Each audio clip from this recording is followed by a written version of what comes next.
Bonjour à toutes, bonjour à tous. Nouveau journal des produits de bourse de l'Obsa, journal du mardi 3 décembre avec ce 21e mois consécutif de recul pour l'industrie française. Son indice PMI est de nouveau sous la barre des 50 points ce lundi, à très exactement 48,4 points, un niveau qui inquiète.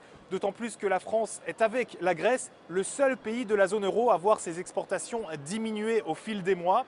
Il y a donc un écart qui se creuse, notamment avec l'Allemagne. L'Allemagne dont l'indice PMI, lui ne cesse de progresser. Il a encore gonflé de 0,3 points en novembre dernier et pour afficher finalement 51,6 points.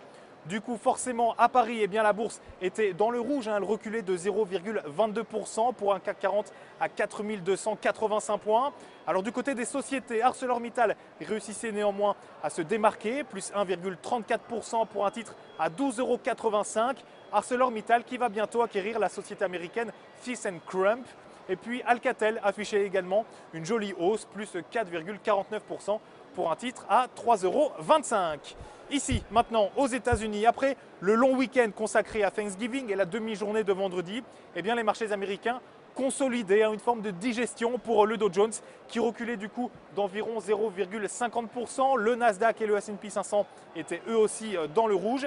Avec ce lundi, le début des soldes pour Internet, c'est ce qu'on appelle le Cyber Monday. Et les deux titres à suivre ce lundi, fatalement, étaient eBay qui progressait de 1,70% et Amazon qui assez bizarrement reculait d'environ 0,50%. Amazon qui par ailleurs a annoncé qu'il serait possible, qu'il allait peut-être utiliser des drones très prochainement pour ces petites livraisons. En ce qui concerne les soldes en magasin, cette fois, le bilan est assez mitigé pour le premier week-end ici aux États-Unis. Certes, il y a eu plus de clients, mais leurs dépenses sont elles moindres par rapport à l'année passée. En revanche, excellente surprise pour l'industrie américaine puisque son indice ISM affiche 57,3 points. C'est du jamais vu depuis avril 2011, soit un peu plus de 2 ans et demi. Pour terminer, comme à chaque fois, la valeur à suivre et ce mardi, il s'agit de la banque BNP Paribas dont le titre évolue dans un canal ascendant en place depuis août 2013.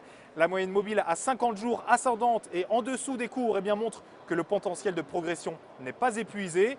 Son RSI rebondit au-dessus de sa ligne de signal, militant pour une poursuite de la hausse à court terme. Il faudra donc viser les 57,36 € puis les 60,38 € en extension, avec toutefois une invalidation sous 51,50 €. La stratégie qui vous est proposée pour jouer cette valeur, c'est l'achat du Warrant Call BNP Paribas à B995T d'Unicredit. Son prix d'exercice 57 €, sa date d'échéance le 7 mars 2014. Voilà, fin de ce journal des produits de bourse. Je vous donne rendez-vous demain. D'ici là, passez une excellente journée.